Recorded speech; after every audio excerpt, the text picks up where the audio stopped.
پیسے کمانے کی معیشت کی بات، کیونکہ آج تک بہت زیادہ مسئلہ پیسے کمانے کا اس میں کوئی شک نہیں کہ موجودہ زمانے میں والدین اور گھر والوں کی طرف سے بچوں کو بہت سی چیزوں کو کرنے پر زبردستی پریشر ان کے اوپر قائم کیا جاتا ہے، برقرار رکھا جاتا ہے، بنایا جاتا ہے، اور دنیاوی رغبت ان کے اندر ڈالی جاتی ہے۔ تو اب آپ کو دو چیزوں کو سمجھنا ہے۔ ایک چیز یہ ہے کہ اگر والدین کوئی ایسا کام کرنے کو کہہ رہے ہیں جو شریعت میں ناجائز ہے، تو اس جگہ پر اب والدین کی اطاعت نہیں ہوگی، البتہ حسن سلوک جاری رہے گا، حسن سلوک جاری رہے گا، والدین کی اطاعت نہیں ہوگی۔ اب آپ کا جو سوال ہے کہ بسا اوقات اپنے کریئر کو تبدیل کرنے یا فیلڈ کو تبدیل کرنے کی رائے آتی ہے اور کہا جاتا ہے اس فیلڈ میں زیادہ پیسے ہیں تم اسے اختیار کرو، تو اگر یہ بطور اسٹریٹجی ہے تو اس میں کوئی حرج کی بات نہیں۔ بھئی ایک انسان تجارت کر رہا ہے یا کوئی کام کر رہا ہے، وہ اسٹریٹجی لاتا ہے نا، پروفٹ کہاں سے زیادہ آئے گا، یہ اسے نہیں کہا جا سکتا کہ یہ پیسے کی ہوس ہے۔ ہاں اگر اس کے ذہن میں صحیح معنی میں دل و دماغ میں نیت میں پیسوں کی ہوس ہے کہ چاہے حلال ہو حرام ہو کیسے بھی ہو ہمیں مال زیادہ سے زیادہ حاصل کرنا ہے، تب تو یہ عمل غلط ہے۔ لیکن اگر بطور اسٹریٹجی کوئی ایک فیلڈ کو چھوڑ کر دوسرے فیلڈ کو اختیار کرتا ہے کہ اس میں انکم زیادہ ہم جنریٹ کر سکتے ہیں، اور اس چیز کو ذہن میں مینٹین رکھتے ہوئے کہ میں دنیا طلبی میں مبتلا نہیں ہوں گا، اسے اپنی مقصد زندگی نہیں بناؤں گا، اللہ نے دے دیا حلال طریقے سے اعتدال کے ساتھ تو بہت اچھی بات، نہیں دیا تو کوئی حرج کی بات نہیں، تو اس میں کوئی دشواری اور غلط بات نہیں ہے۔ لیکن بسا اوقات والدین کی طرف سے بلا وجہ بوجھ ہوتا ہے، ایک طالب علم یا ایک بچہ کسی اسپیسیفک جائز فیلڈ میں کام کرنے کی خواہش رکھ رہا ہے، اسے زور زبردستی فیلڈ چینج کروایا جاتا ہے، اس سے اجتناب کرنا چاہیے، یہ اچھی چیز نہیں، اس سے بچنا چاہیے کہ ایک انسان ایک بچے کو کسی اسپیسیفک فیلڈ میں اسپیسیفک سبجیکٹ میں دلچسپی ہے، وہ اس میں ہی آگے بڑھ کے کام کرنا چاہتا ہے، تو اس میں اس طرح ان کو پریشرائز نہیں کرنا چاہیے کہ تم اسے چھوڑ دو چونکہ معاشرہ کیا کہے گا، ہمیں گھر میں ڈاکٹر ہی چاہیے، انجینئر ہی چاہیے، کیونکہ فلاں چچیرے بھائی اور بہن کو ڈاکٹر بنائے گئے، جیسے ہمارے گھر میں بھی ہونا چاہیے۔ اب یہ مقابلہ آ رہا ہے، تو اب یہاں نیت خراب ہوگی تو عمل بھی بگڑ جائے گا اور اللہ کے یہاں مقبول نہیں ہوگا۔ واضح؟ سوال ہے خود کے ریلیٹڈ ہے، یہ ہے کہ آپ نے ہم کو تھوڑا ویسٹرنائزیشن کے بارے میں بتایا اور تھوڑا آپ نے بتایا کہ اس کے اٹیک سے ہم کتنے وکٹم ہو چکے ہیں، لیکن اگر میں یہ اس کا دوسرا میرر امیج آپ کو یہ بتاؤں کہ جو میں 5 سال کا جب تھا تب میں جو خطبہ سنتا تھا مسجد میں جا کے آج بھی مجھے وہی سننے کو ملا۔ یہ تو آپ آئے اتنے دور سے آئے، ہمیں ضرورت پڑی آپ کی کہ آپ نے یہاں پہ ہمیں کیوں بتایا، لیکن ہر جمعہ کو اس پورے جموں کشمیر میں پورے ہندوستان میں وہی چیز دہرائی جائے گی، ہم ایک فرقے سے دوسرے فرقے تک ہی جا پاتے ہیں یا زیادہ سے زیادہ اخلاق کی بات کریں۔ اس سے باہر پھر جب ہم آج سوشل میڈیا پہ ہمیں ایتھیسٹ کے ذریعے سے ہمیں الگ الگ حدیثیں جو ہمیں علماء نے نہیں بتائی جن کے ذریعے اٹیک کیا جائے گا یا پھر بہت ساری جنگوں کے بارے میں بتائے گا، وہ ہمارے خالی دماغوں کو اٹیک کرتا ہے۔ تو خالی ذمہ داری ویسٹرنائزیشن پہ جو ہے ہی غلط ہے، وہ تو اسلام کے جو پاس ہی نہیں ہے تو ہمارے ساتھ کیسے ہو سکتا ہے، لیکن خالی غلطی ان کی کیسے ہے، ہماری مطلب جو ہمیں جن کی ذمہ داری تھی ہمیں گائیڈ کرنے کی، وہ اگر 1990 میں جو خطبہ ہے آج بھی کرنٹ افیئر کے نام پہ وہی خطبہ بتا رہے ہیں، تو ایک سیکٹ کو غلط بتانے کی جگہ ہمارا صحیح ہے تمہارا غلط ہے، اور اس کے بعد مورل ویلیوز تھوڑی سی بتا دیں گے، اس کے بعد وہ کریٹیکل تھنکنگ کے باہر جاتے ہی ہیں۔ آج کا کرنٹ افیئر کیا اس کو بتاتے ہی ہیں۔ اب میں ہر جمعہ کے دن آپ کو بلایا نہیں جا سکے گا ہر جمعہ کے دن بتانے کے لیے، یہ تو ان کی ذمہ داری بھی بنتی ہے۔ اور دوسرا کوشچن ہے ایک ساتھ پہلے ایک ہو جائے، آپ کے جو سوال کا تعلق ہے وہ 2 حصے ہیں، میں اس کو 2 حصہ سمجھتا ہوں۔ ایک تو یہ کہ پرانا کنٹینٹ چلا آ رہا ہے اور ماڈرن چیلنجز کو وہ کنٹینٹ میٹ نہیں کر رہا ہے۔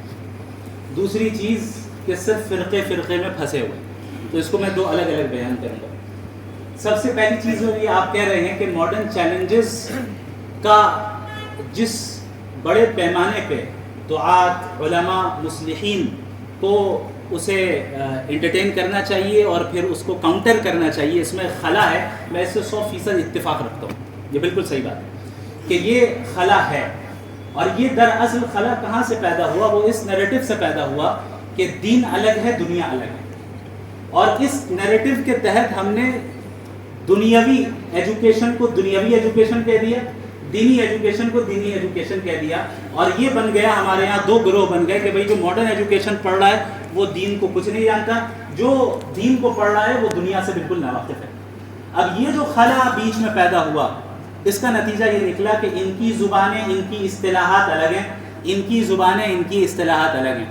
یہ جو دنیا کو جس چشمے سے دیکھ رہے ہیں وہ الگ ہے، اور یہ گراؤنڈ لیول پہ جن چیلنجز کو فیس کر رہے ہیں یہ الگ ہے۔ یہ ان کے پاس آتے ہیں تو انہیں بیکورڈ سمجھتے ہیں، یہ ان کے پاس جاتے ہیں تو انہیں بددین سمجھتے ہیں، جن کا نتیجہ یہ نکل رہا ہے کہ ہم اپنے نوجوانوں کے ان چیلنجز کو جو وہ پریکٹیکلی اپنی لائف میں فیس کر رہے ہیں اس کو ہم صحیح معنی میں سمجھ نہیں پا رہے ہیں اور جواب نہیں دے پا رہے ہیں۔ دوسری چیز، یہ ضروری نہیں ہے کہ تمام عالم دین یہی کام کرے۔ اس چیز کو بھی ہمیں یہ سمجھنا ہے کہ علماء اگر کسی چیز کو بیان کر رہے ہیں، مثلا مسائل کو بیان کرنے کا کوئی مزاج رکھتا ہے، کوئی واقعات کو بیان کرنے کا کوئی مزاج رکھتا ہے، تو کوئی حرج کی بات نہیں۔ کیوں؟ ہر محاذ پہ افراد کی ضرورت ہے، ہر عالم کا مزاج مختلف ہوتا ہے، ہر عالم کی صلاحیت مختلف ہوتی ہے۔ مفتی صاحب کی بہت سی صلاحیتیں جو میں نہیں کر سکتا، اب کیا ضروری ہے کہ میں ان کاموں کو کروں؟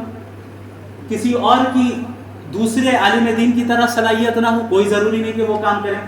تو کبھی یہ نہیں سمجھنا چاہیے کہ سارے علماء کیوں نہیں کر رہے، سارے علماء کر رہے ہیں خدمت، لیکن اپنے اپنے محاذ پہ کر رہے ہیں۔ اگر سب چھوڑ کے یہی آ جائے تو دوسرا محاذ کو کون سنبھالے؟ بھائی ایک عالم دین جو ایک چھوٹے بچے مستقل محاذ ہے، خود میں ایک مستقل بہت بڑی خدمت ہے۔ اب ہم یہ مطالبہ کریں کہ سب نورانی قاعدہ چھوڑ کر ویسٹرن آئیڈیالوجیز کو ریفیوٹ کرنے آ جائے، یہ غلط ہوگا۔ ہاں یہ ضرور ہے کہ اس محاذ پہ جتنی بڑی تعداد میں علماء، داعیوں اور مصلحین کی ضرورت ہے اس میں ابھی کمی ہے، اس میں اور بڑھنے چاہیے۔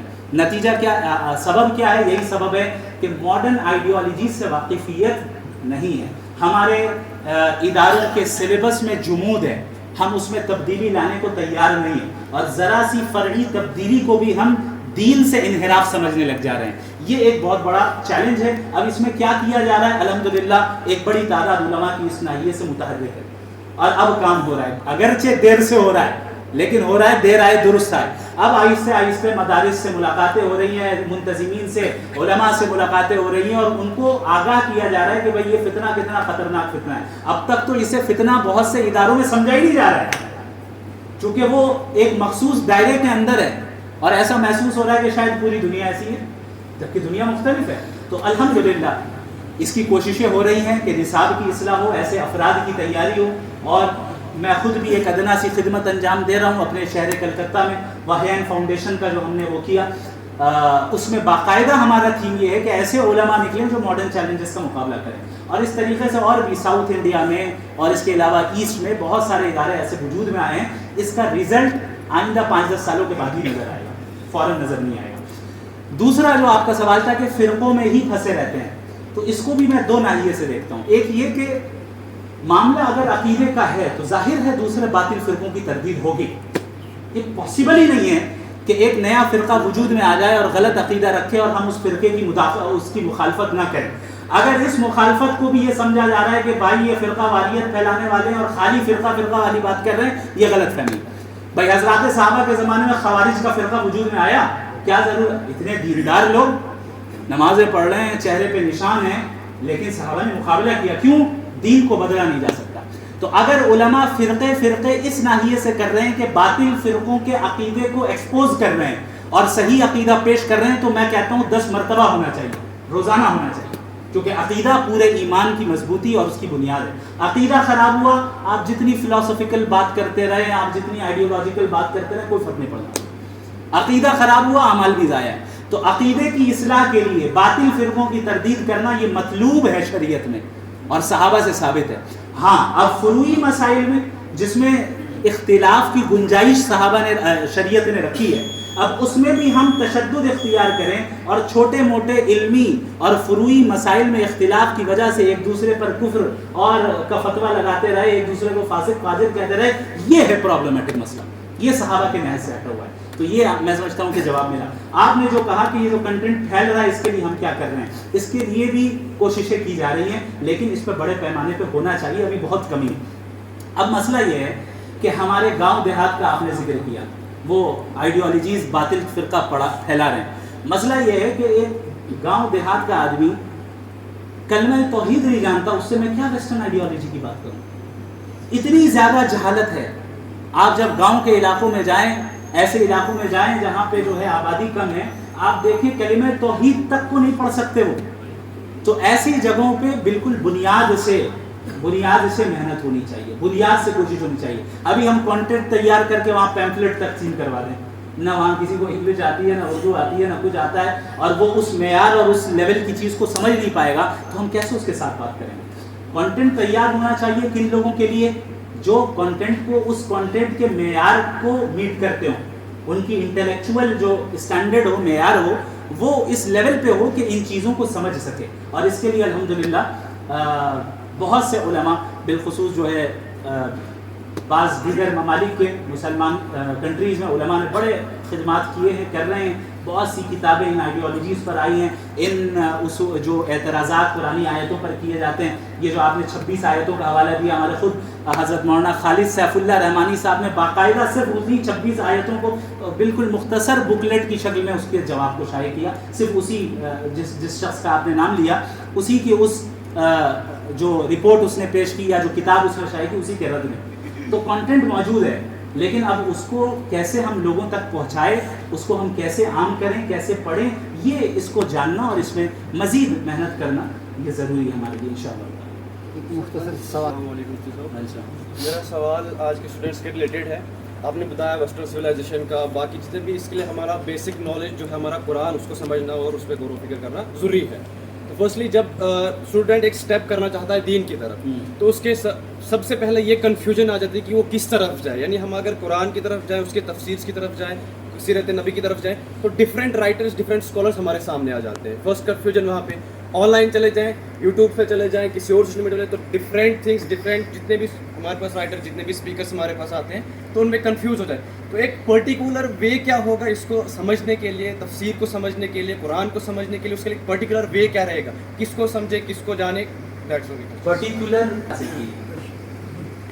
کتاب اللہ کو رجال اللہ سے حاصل کیجیے. آپ یہ پہلے دیکھیں کہ بھائی کون عالم ہے جن کا عقیدہ صحیح ہے, جن کی فکر صحیح ہے. اور عقیدے کا معاملہ میں آپ کو بتاؤں اتنا سمپل ہے, قرآن بالکل 2 اور 2 4 کی طرح عقیدے کو واضح کر دیتا ہے. اور اسی لیے عقیدے کے معاملے میں کسی کی اندھی تقلید کرنے کی اجازت ہی نہیں. قرآن اتنا صاف ہے عقیدے کے معاملے میں, شرک کے معاملے میں, توحید کے معاملے میں, بدعت کے معاملے میں بالکل واضح ہے. تو پہلے آپ اپنے استاذ کا انتخاب کیجیے.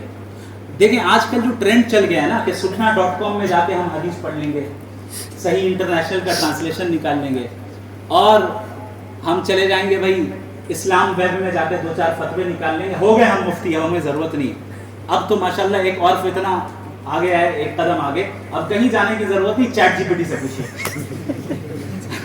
اب آپ بتائیے چیٹ جی پی ٹی سے کبھی آپ اپنے ہیلتھ کے تعلق سے مشورہ لیں گے؟ بتائیے کون سی دوائی کھانی. اگر لے بھی لیا انفارمیشن کے لیے, کراس چیک کریں گے, ڈاکٹر سے, ماہر کے پاس جا کے ویریفائی کریں گے. لیکن دین کے معاملے میں سب آج جو ہے ماشاءاللہ مفتی بن گئے. اس چیز کو سمجھنا ہے کہ ہمیں اگر خود سے ہی پڑھ کے دین آ جائے تو نبی کو بھیجنے کی ضرورت کیا تھی؟ بھائی ڈائریکٹ قرآن نازل ہو جاتا نا, نبی کیوں آئے جب قرآن سب کچھ لے کے آ گیا؟ اور پھر صحابہ کرام کو نبی سے سیکھنے کی ضرورت نہیں تھی, قرآن موجود تھا, سیکھ لیتے. چلیں قرآن کمپائل اس وقت نہیں ہوا, یا 23 سال کی کمپائل تو ہو چکا تھا نبی کریم کے ہی زمانے میں صلی اللہ علیہ وسلم, لیکن 23 سالہ مدت میں گریجولی نازل ہوا, ایک ساتھ نہیں ہوا. تو چلیں عہد تابعین میں آ جائیں, تابعین نے صحابہ سے کیوں سیکھا؟ اب تو قرآن بھی موجود ہے اور حدیث بھی موجود ہے. پھر تابعین نے تابعین سے کیوں سیکھا؟ قرآن بھی موجود ہے, حدیث بھی موجود ہے. یہ کہتے ہیں ہم تو قرآن و حدیث پہ چلیں گے, موجود ہے ہمارے پاس, ہم کسی کی نہیں سننے والے. کسی نے نہیں کہا. کیوں؟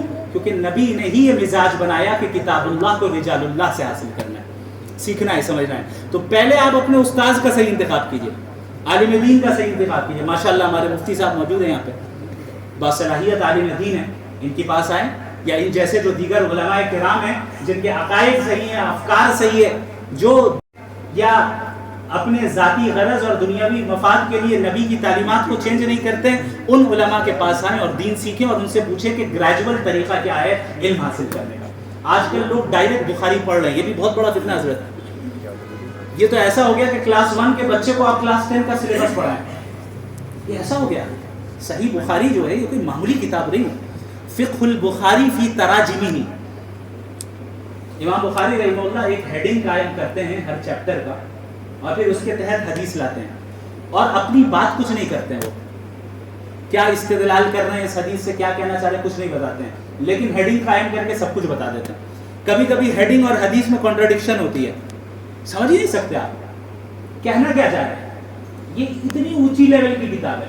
ہمارے یہاں ہر ایک کو زبردستی مفتی بنایا گیا ہے کہ بھائی آپ دین کے معاملے میں کسی کے محتاج نہیں ہیں. ایسا علماء کو پیش کیا گیا ہے کہ بھئی یہ تو علیاذ باللہ صرف پیسے کھانے والے ہیں, صرف دعوت کھانے والے ہیں. علیاذ باللہ یہ جو ہے اپنے اپنے مسلک اور فرقے کی بات کرتے ہیں. یہ بہت بہت بڑا ایک فتنہ ہے, اس میں کوئی شک نہیں. بعض لوگ ہیں بھائی ہر فیلڈ میں کرپٹڈ لوگ رہتے ہیں نا.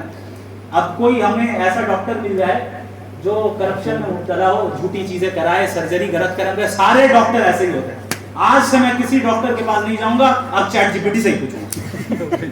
یہ آپ کہیں گے کہ بھائی یہ میچیور نہیں ہوا ہے یہ آدمی. بھائی آپ کا تجربہ رہا 2-4 سے غلط, اس کا مطلب یہ تو نہیں کہ سارے ویسے رہے. یہی معاملہ ہر فیلڈ میں علماء میں بھی ہے. بعض نام نہاد علماء ہیں جو صحیح معنی میں فرقہ واریت پھیلا رہے ہیں, جو صحیح معنی میں غلط عقیدے پھیلا رہے ہیں. اب اس کے نتیجے میں آپ یہ سمجھے سارے علماء ایسے ہی ہوتے ہیں, تو یہ ہم کہیں گے کہ میچیور نہیں ہوا ہے. جی میں آپ کو ٹارگیٹ نہیں کر رہا ہوں, بالکل بھی ایسا سمجھیے گا. جی جی جی جی آپ نے بولا کہ خود سے نہیں پڑھنا, وہ تو بالکل ٹھیک ہے, خود سے ہم نہیں, خود سے پڑھنا ہے نہیں, خود سے لیکن علماء کی نگرانی میں پڑھنا ہے. جی لیکن آپ پھر حدیث کی یہ آتی ہے کہ جو شیطان سے وظیفہ لیا گیا تھا, ہم تو کسی بھی علماء سے سیکھ سکتے ہیں نا, چاہے اس کا ایمان جیسا مرضی ہو. اگر شیطان سے کس نے وظیفہ لیا؟ حضور پاک کی حدیث ہے کہ یہ اگر کوئی بات اگر اس نے مطلب صحیح بات بھی کی ہے, اچھا بات جن کے تعلق. جی ہاں جی ہاں. تو اگر اس بندے کا وہ کیسا اس کا ایمان, اگر اس کی بات رسول اللہ کی بات ہے, اگر اس کی بات واضح ہو جاتی ہے, اس کی بات سمجھ کے حدیث شریف کی بات کو وہ سامنے رکھ کے پورا ریفرنس کے ساتھ رکھ کے, چاہے وہ میرے سیٹ کا ہو یا میرے سیٹ کے باہر کا ہو, اگر بات وہ بالکل سچی کر رہا ہے تو مجھے تو اس سے بھی سمجھنے میں رسول اللہ صلی اللہ علیہ وسلم نے فرمایا کہ جو آگ میں پکے ہوئے کھانے کو کھا لے وضو ٹوٹ جائے گا. ابھی میں بخاری کی روایت دیتا ہوں, کنٹراڈکٹ ہو رہی ہے. اب کون بتائے گا؟ نہیں بتائے گا نا. یہ کانٹراڈکٹ ہو رہی ہے, آپ نے انٹرپریٹ کیا یا کسی اور نے انٹرپریٹ کیا. سمجھیے اس چیز کو. دیکھیں, ایک یہ چیز ہے کہ بھائی جس کا عقیدہ خراب ہے لیکن صحیح بات کر رہا ہے, لینا ہے کہ نہیں لینا ہے, صحیح بات کو لے لینا ہے. لیکن میں ایک عامی لیول پہ بات کر رہا ہوں. ایک انسان جو صحیح اور غلط میں ڈفرینشیٹ کر نہیں سکتا, اس سے ہم کیسے ایکسپیکٹ یہ کر لیں کہ بھائی جو غلط عقیدہ والا بھی ہو ہم اس سے بھی کہہ دیں کہ بھائی جاؤ اس کو بھی سن لو, یہ جو صحیح بات کہے تم لے لینا. اسے کیا پتا کیا صحیح ہے کیا غلط ہے.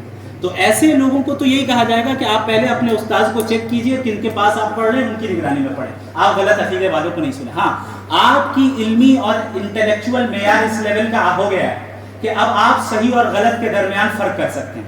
اب آپ دیکھ سکتے ہیں کہ سامنے والا اگر غلط بات بولے گا تو میرا علمی معیار اللہ کے فضل سے اتنا ہو گیا کہ میں فرق کر سکتا ہوں. سنیے, اچھی باتوں کو لے لیجئے. نبی صلی اللہ علیہ وسلم نے فرمایا خذ ما صفا و داما قدر. لیکن یہ جو مائنڈ سیٹ بن گیا ہے نا کہ سامنے والا نبی کی بات کر رہا ہے, اب سارے فرقے والے نبی کی بات کر رہے ہیں. جو آپ کو قبر پرستی میں مبتلا کر رہے ہیں وہ بھی حدیث سے دلیل نہیں ہے.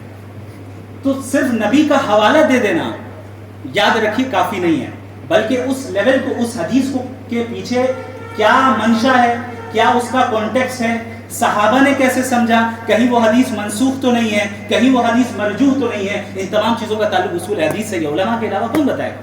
لہٰذا جو علم کے حاصل کرنے کے ابتدائی درجے میں ہوتا ہے اس سے یہی سجیسٹ کیا جائے گا کہ بھائی صحیح عقیدے والوں کو ہی سنو, غلط کو نہ سنو, چونکہ تمہیں پتہ ہی نہیں چلے گا کہ وہ غلط بات کو صحیح طریقے سے پیش کرے گا. ہاں, اگر معیار ویسا بن گیا ہے تو الحمدللہ آپ کر سکتے ہیں. پھر ہر ایک سے اچھائی کو لے لیں, بری چیزوں کو چھوڑ دیں, کوئی حرج نہیں. جی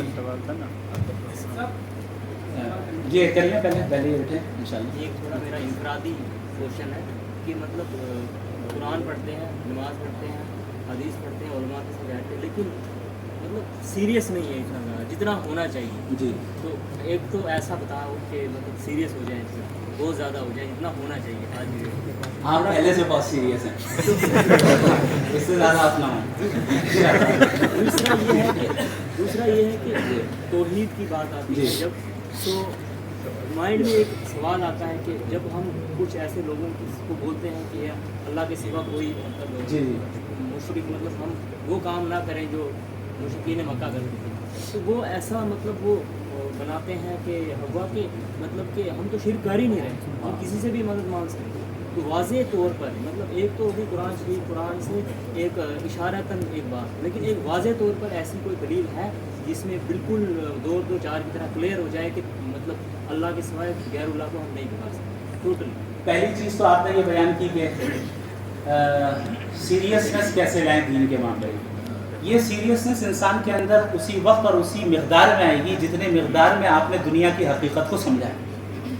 جتنی زیادہ آپ کا دل جتنا زیادہ آخرت کی طرف راغب ہوگا اور آخرت کا طالب ہوگا، اور جتنا زیادہ آپ کا دل دنیا کی حقیقت کو جان لے گا کہ بھئی یہ ٹیمپریری جگہ ہے، یہ دائمی جگہ نہیں ہے، ایک عارضی جگہ ہے، آپ اتنے زیادہ دین کو لے کے سیریس ہوں گے. اب یہ چیز کیسے پیدا ہوگی؟ نبی نے اس کا ذکر کیا، اذکروا ہازم اللذات، لذتوں کو ختم کر دینے والی چیز کا ذکر کیا کرو. وہ کیا ہے؟ موت. موت آئی، ساری دنیاوی لذت ختم.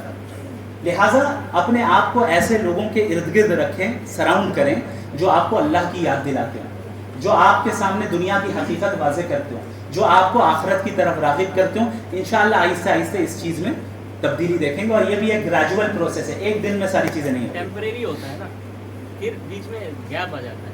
کیسا گیپ آتا ہے؟ مطلب یعنی وہ اوپر نیچے ہوتا ہے، تھوڑی دیر کے لیے سیریس ہوتے ہیں، پھر باہر جا کے کم ہو جاتے ہیں. یہی ایمان کی دلیل ہے. صحابی رسول اللہ کے نبی صلی اللہ علیہ وسلم کے پاس آتے ہیں اور سوال کرتے ہیں کہ یا رسول اللہ، آپ کی مجلس میں جب ہم رہتے ہیں تو ایمانی لیول بہت بڑھ جاتا ہے، اور پھر باہر جاتے ہیں تو تھوڑا سا کم ہو جاتا ہے.